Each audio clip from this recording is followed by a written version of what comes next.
Welcome back to another episode on the MLD page where we're going to be doing our dive in into every single playoff series.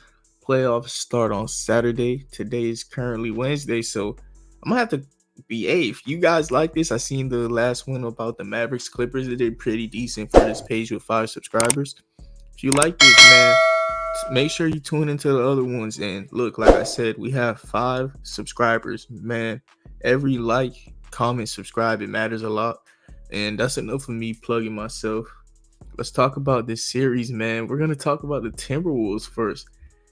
First things first, man. Gotta bring up Karl Anthony Towns. He's just coming back from his injury. He hasn't looked well so far. And honestly, in the playoffs, Cat never looks well, even when he's healthy. I mean, that 1 year, he had 1 year where he shot 40% from the three. But after that, Karl Anthony Towns, he just doesn't perform well in the playoffs. But hey, like my boy Elijah said on Up the Score show on a podcast for Julius Randle, you have a playoff dropper and he's hurt. Hey, maybe 2 negatives equals a positive if you're doing some multiplication. You know, you got the negative playoff performer, negative health, he positive reaction. You know, maybe he finally takes a lesser role and does what he's supposed to do and becomes a 7-foot shooting guard. But I doubt it. But Karl Anthony Towns, man, I hope the best for him because he is getting to the age where players usually hit their peak. So hopefully, man, he could have an amazing playoff run, play amazing against the Suns. The Suns don't have a double center lineup, like even a triple center lineup like the Timberwolves do. Karl Anthony Towns, most times than not, he will have a mixed match on the floor. I mean, in the starting lineup, their ideal matchup for Cat is going to be Kevin Durant, you know? And just look at Cat. He has a big body. He has some girth on him, you know, 7 foot. He could take advantage of that KD matchup pretty easily if he wants to, but if he's also capable of, you know, he is not the healthiest, like we just mentioned, but yeah, Karl Anthony Towns, prayers up to you. Hopefully you are healthy enough for this series because, come on, who wants to see players hurt in the playoffs? You know, as much healthy players we can have, that's the best brand of basketball, especially a player as great as Karl Anthony Towns. And the next player we're going to talk about is Anthony Edwards. I mean, we was just talking about a playoff. I can't even use that word with Anthony. We just going to go straight to playoff riser. I can't even say the other word for Anthony because that's not in his vocabulary. In the playoffs, man, Anthony Edwards, his skill set as a two-way scoring guard, man, it's Michael Jordan-esque straight up. Like no reason for me to say anything else. D-Wade-esque if you're big on comparisons and don't want to hear me compare him to the GOAT. I'm not saying he's the GOAT. I'm just saying the way he rises in the playoffs as a two-way guard that scores the ball a lot and isn't the greatest playmaker, it's amazing. It's amazing because in a half-court set, he becomes so valuable for the Timberwolves, especially for the Timberwolves, because in a half-court set, they're not the greatest team on offense. They're actually a bad team in the half-court offense, which Anthony Edwards, he picks up for it a lot in the playoffs. And hey, shout out to him. We don't really got to say too much about him because we know about that boy Ant, you know. Rudy Gobert, on the other hand, is going to be very interesting for him. I do think that he will personally perform well. This is the best defense that he's ever played with. He is the defensive player of the year this year for any Timberwolves fans watching this. Hey, shout out to Wemby. Shout out to my nigga Bam. But Rudy Gobert is this year's defensive player of the year, and he's been amazing on defense, anchoring one of the best defenses of all time, not allowing too many things to come at the rim. But that's what I'm going to counter this with. And I'm just going to say right now, I got the Phoenix Suns winning this series because, like I said, this is one of the best defenses of our lifetime, honestly, if you just going to call it for what it is. But in the half court, they're so... you know, they have nothing going on in the half court. And I'm going to bring up my notes I have for this. Yeah, Cat is back, but is he 100%? Anthony Edwards is a playoff or a riser. Gobert, defense. And yeah, Jaden McDaniels, he's a great point of attack defender against Kevin Durant. Like he has the. I mean, they're both like the same build. If we being honest, skinny, 6'11", 7 foot. You know, and McDaniels, he's a problem, dude. Especially like his weakness, if you even want to call it that, would be guarding the paint. But he has Rudy Gobert behind him, so Kevin Durant doesn't even go to the paint like that. Kevin Durant, he mainly just a jump shooter. He doesn't attack anymore.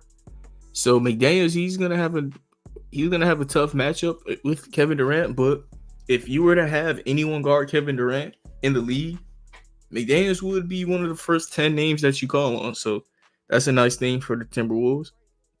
They also have Nickeil Alexander-Walker and Kyle Anderson, who are pretty decent defensively. Thing about these two guys is what I'm looking for if I'm the Timberwolves is guys who could raise the ceiling of my offense, you know? So Mike Conley and Monte Morris, what they could provide in a half-court set for playmaking is going to be huge because those guys are the lead guards. You know, Monte is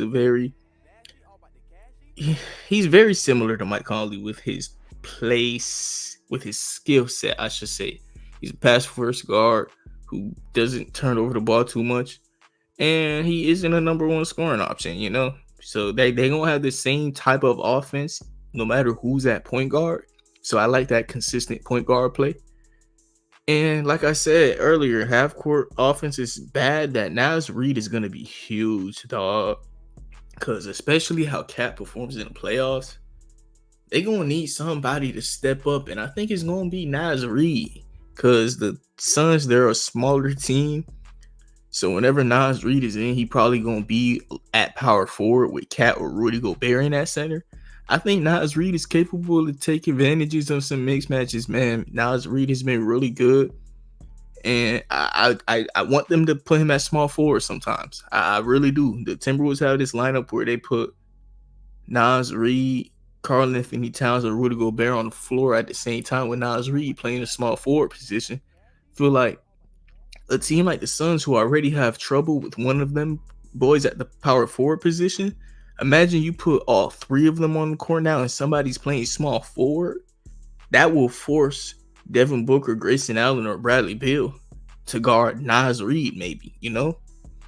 Karl Anthony Towns, and that's a lot asking out of those smaller guards, you know? And also, it will force the Phoenix Suns to take out a 40% shooter. Like the Phoenix Suns, they will be forced to put, I don't know, Bol in the game. You know, that's huge. If you're the Timberwolves, that's huge. If you could find a way for the Phoenix Suns to be forced to take Grayson Allen out the game, especially how great he's been this year. So if I'm the Timberwolves, that's the key to my success. Honestly, that jumbo lineup. And I'm spotting minutes for Luka Garza and Jordan McLaughlin. Like I said in this series, every single playoff team has to have players that you spot minutes for. Not if you want to make a long run, you got to keep your legs healthy and you got to be prepared for them to fall. You know, if Luka Garza is to just come in, or let's say, all right, let's live in an unfortunate scenario where Karl Anthony Towns gets hurt, right? And he gets hurt in the Western Conference Finals.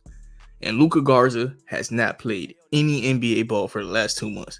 And you're going to say, hey, go play in the Western Conference Finals. You're asking a lot out of the man. At least give these guys like 4 to 5 minutes, you know, if the game is calling for it. Like, if it's the middle of the third quarter and the game's 88 to 89, of course, you're not just going to put him in. But as a head coach, you should know when to spot players' minutes, spot them possessions. As a coach, you'll figure that out because most coaches can, but I don't know about this one, y'all. Look, I'm going to call it out right now. Coach Finch might get... I can't just say that because the Timberwolves, they could go on a run. The Timberwolves could go on a run, and I don't want to be that guy, but I almost said it. But straight up, man, Coach Finch does not impress me, man. He just doesn't. I don't see what he does. He doesn't uplift the offense at all. The Timberwolves is a bad half court offense with good offensive players. You know, and then they're a great defense. I mean, yeah, of course he's going to be a great defense. You have Rudy Gobert, everyone knows what to do with Rudy Gobert as a coach. You ask him to drop and guard the paint. I'm pretty sure I could do that, you know? And then you have Jaden McDaniels, Anthony Edwards as the point of attack defenders, of course. And you got Nikhil, you know, like he doesn't. I don't see him do anything spectacular. That's all I'm saying. But Coach Finch, yeah, you're gonna have a lot asked out of you this series to guard these pull-up shooters as a team that allows pull-up jumpers. The Timberwolves, they are very much guard the three-point line and guard the paint, as most of the NBA is. It's a smart thing, you know. If you have a team that makes a bunch of pull-up twos, it's better than a team making a bunch of layups. And if you're gonna shoot threes, you know. Or I mean, if you're gonna shoot mid-ranges, not threes, because a jump shot is a jump shot. And if you're taking jump shots for 2 points and I could take a jump shot for 3 points, it's NBA calculus, you know? Like it makes sense. It's a cool way to build your team for sure, your defense for sure. But I think every single team with Rudy Gobert on defense does that. Last thing I want to talk about is the depth chart on how I personally will run it. Me, I will start off the game with Mike Conley, Anthony Edwards, McDaniels, Cat, Gobert. You know, the starting five. Then after that, I'm going to move Nikhil Alexander Walker. He's going to be a backup guard, you know, a backup combo guard. Monte Morris, he's a backup point guard, nothing else. Kyle Anderson, he's going to play some backup small forward and backup power forward.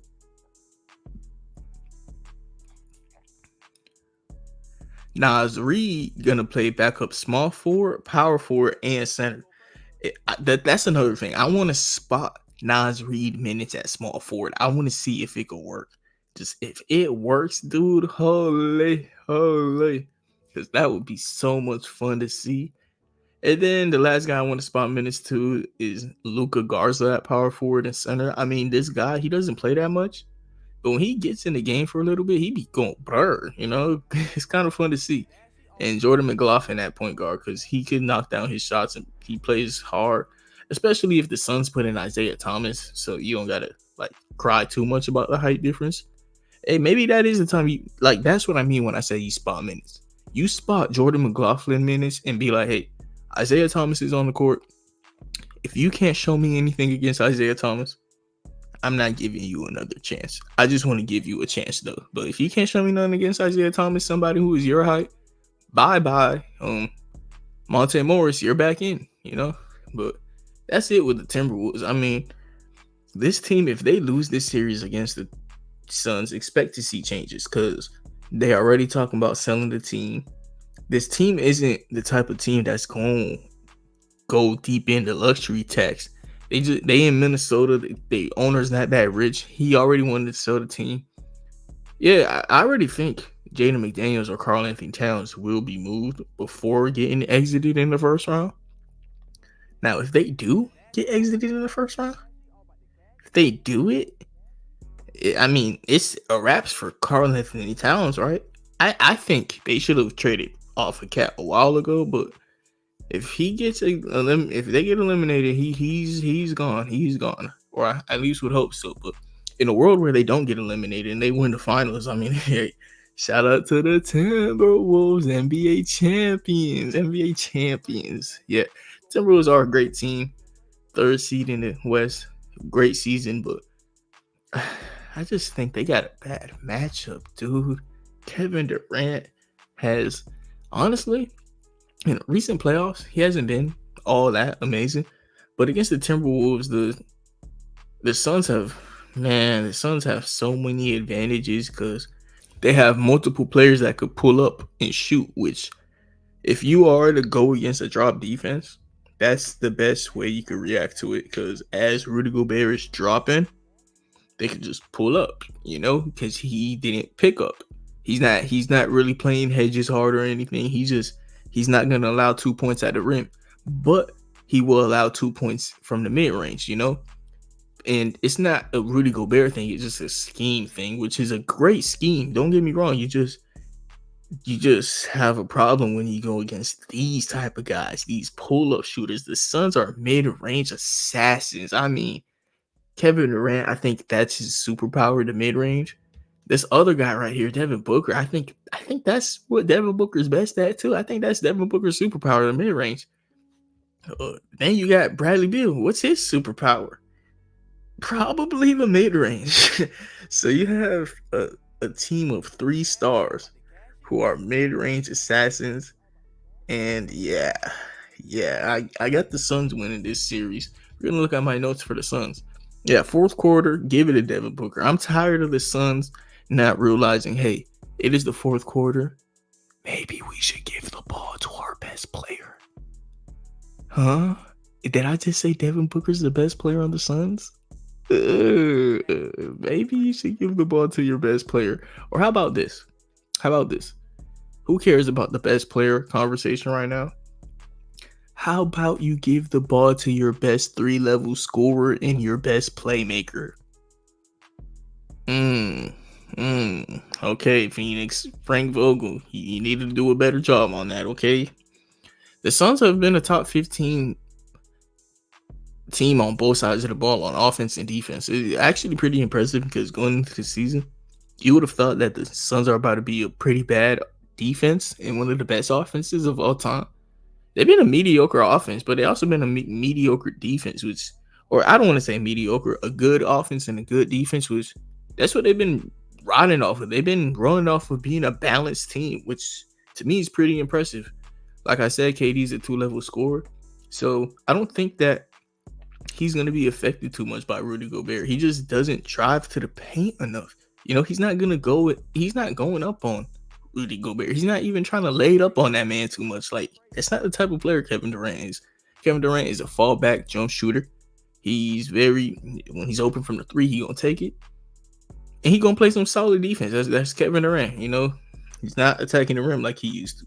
It's gonna be mainly Devin Booker and Bradley Beal getting rim pressure. And them boys is amazing. At attacking the rim. But like I said, Rudy Gobert is amazing at protecting it. Maybe even better at protecting the rim than they are attacking it, for sure.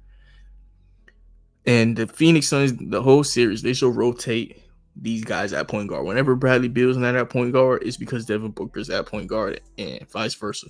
If Bradley Beal is not playing, Devin Booker should be playing. If Devin Booker is not playing, Bradley Beal should be playing. You should never have a point of the game where both of these guys is healthy and not at least one of them is on the court. Never, ever.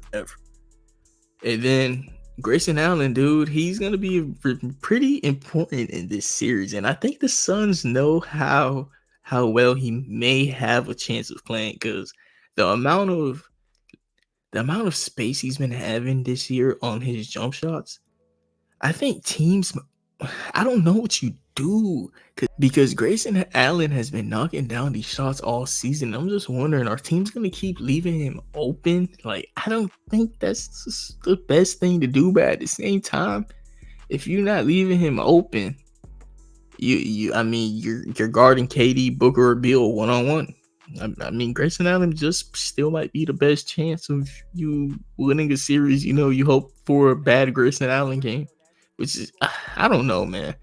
Hey, that's up to the Timberwolves, because, y'all got a great defensive head coach. He'll figure it out. Trust me. Yeah. That great defensive head coach who's led the best defense of the year, it wasn't Rudy Gobert. He'll figure it out, right? He'll figure it out. So we'll leave that on to him. Another thing that Grayson Allen's going to be pretty vital in is, I believe he should be the one guarding Anthony Edwards. He's not going to win the matchup. All right. Sometimes you just lose matchups with dignity. That's what we call it. You lose with dignity, all right? You play hard defense on Anthony Edwards, and you knock down your threes. Grayson, I'm proud of you, and you deserve that contract. You don't have to go out there and be better than Anthony Edwards. Just try on defense and knock down your open shots. Boom, we lit, because Grayson Allen's a pretty pesky defender, and I almost said the Buccaneers. The Bucks have been missing that, bro, because when we bring up the Bucks, we talk about how much they miss Drew Holiday on defense. So do they miss Grayson Allen? Of course, he's not as good, but like we see, he's a 40% shooter who could also play defense. He's a better Malik Beasley.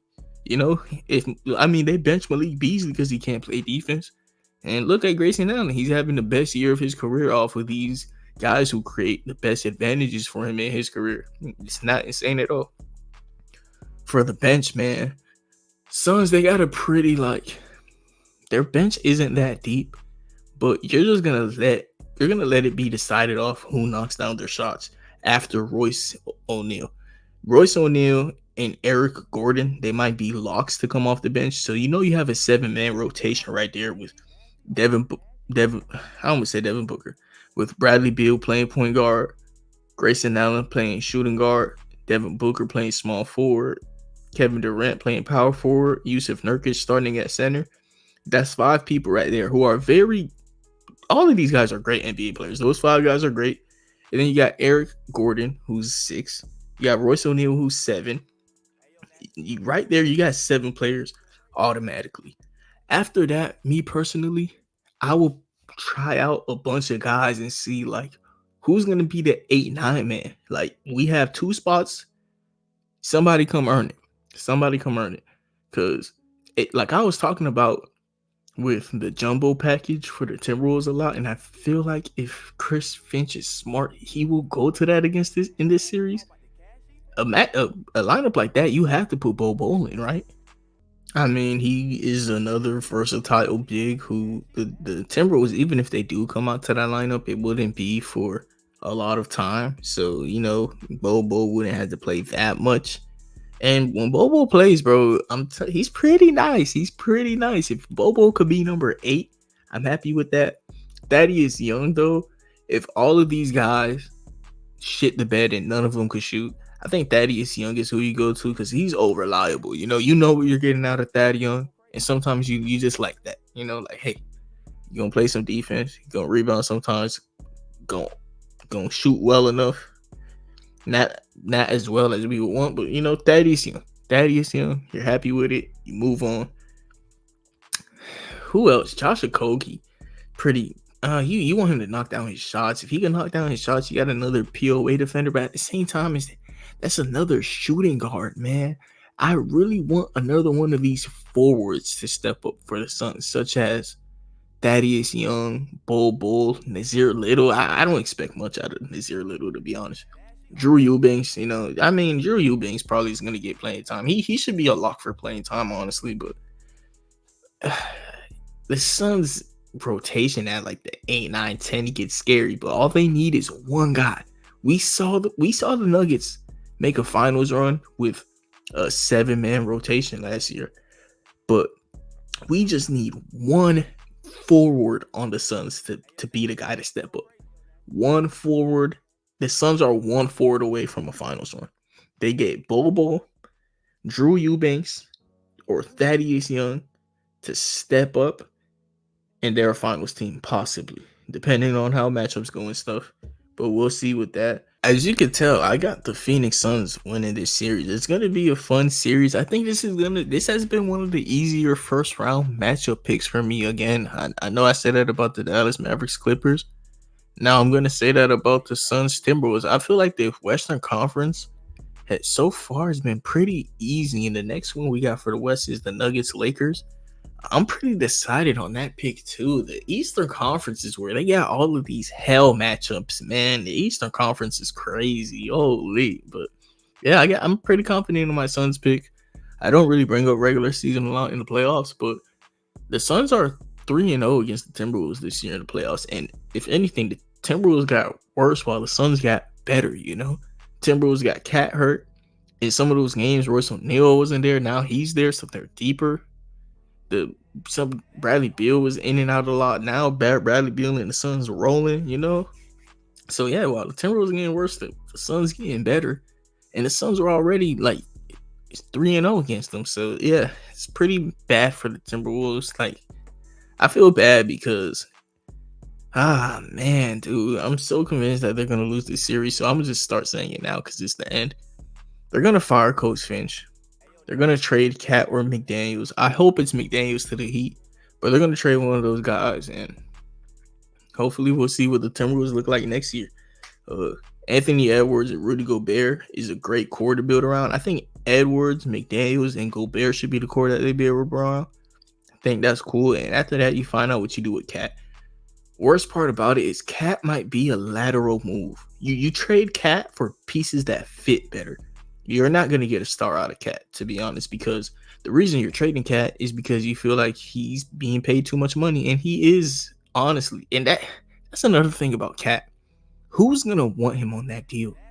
So you might be forced to trade Nas Reed and McDaniels instead. You might be forced to keep Cat. We'll see how the offseason goes. Hopefully the best happens for the Timberwolves. Another thing I want to talk about before we end the video is Yusuf Nurkic playmaking wise, pretty nice. So Suns, they're gonna have somebody who they could have in the Gortat screens. I was listening to my boy Braun the other day on the JJ Redick podcast. He put me on with the Gortat screens. Thing is, I always knew about this, but I just didn't know what's the term for it. But now I know Gortat screens makes sense. What that means is like when Devin Booker or Bradley Beal are the pick and roll ball handler and they pass it to Nurk, the Timberwolves are gonna drop every time. So Nurk is gonna have space to pass the ball, So that's what he does a lot of times too, especially in the dribble handoffs. Nurkic is pretty decent at those stuff. He's not Nikola Jokic level, but he's not even Sabonis level. But he's good enough to where it's a threat, which is all you need sometimes, especially for a team with as little playmaking as the Suns. For the fact that they have a great playmaking center, that's cool. You never mad about that. So yeah, that'll be it for this video. I got the Suns winning this series pretty convincingly. Next one, we're gonna see what it's gonna be. I might record it right now because it's Wednesday night. It's really Thursday morning, and I want to do every single playoff series in the first round. So beware of a lot of double uploads out of me. And thank you for watching. If you like how I'm talking, you like my opinions, you respect what I'm saying, hey, most likely I got 2 more of these dropping as you're listening. So yeah, make sure you leave a like, comment, subscribe. 5 subscribers right now as I'm posting this Suns video. Maybe we can end off at 10, right? Maybe. I'm not asking for too much, am I? Yes, I am. We'll be at 5. It's okay. Thank you for watching though, and have a nice day. God bless, and thank you for listening.